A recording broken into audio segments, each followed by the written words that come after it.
Ngayon Pops, ayan, first change oil natin ngayon kasi 1,000 odometer tayo ngayon.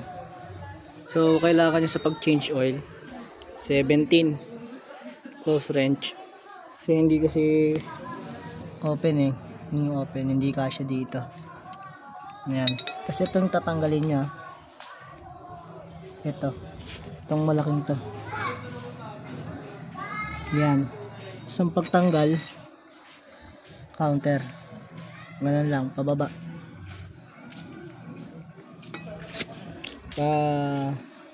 counterclockwise ng tanggal, ganun yan.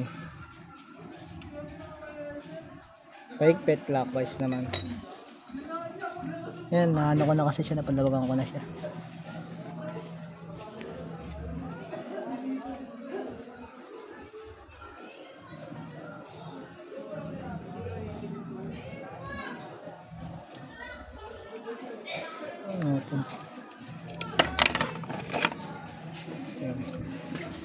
Yan.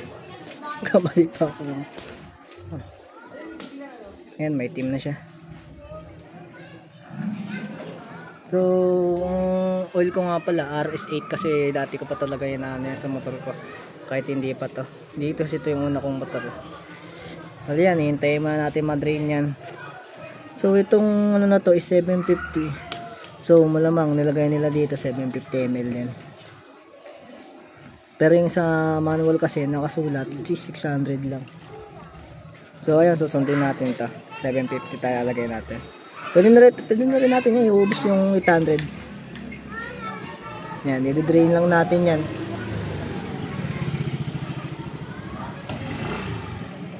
Ayan, take to. Tapong sa oil. Ito, pagbalik, ito clockwise lang, parang orasan. Pagtanggal, anti-clockwise. Tapos pagbalik ito. Yan. Siyempre, ikpatan natin yan.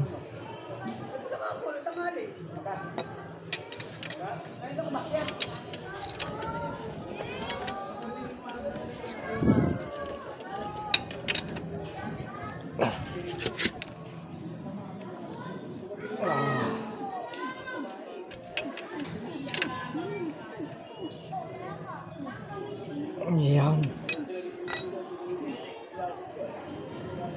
Yan. Pitan na. Ngayon, ito naman. Tanggal ay pa rin. Anti-clockwise pa rin pagtanggal. Sensya na kayo, medyo may motor, kakatapos lang kasi sa ulan. Kaya pananisan. Inuna ko muna yung change oil. Yan. So, kaya natin yung lodo. Ito, di ko alam kung kasya to. Wala, hindi kasya. Pops, dahil di kasya yung lodo natin, nag-DIY na lang ako, papel yung nilagay ko.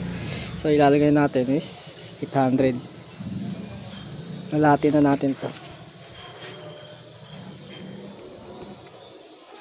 Ano natin sila lalagay? Ganyan lang.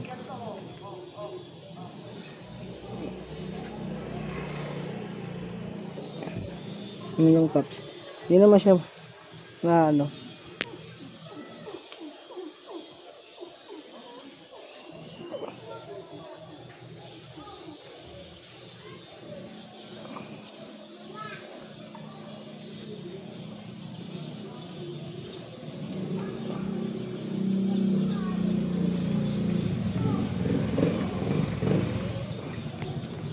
Yan.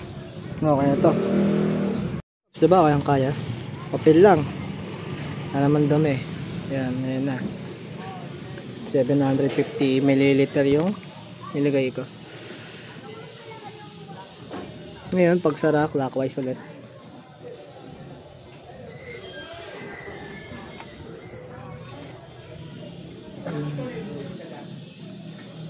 Kita na lang natin gamit ng plies, long nose. Yan, okay na. Ayun lang Pops. Thank you.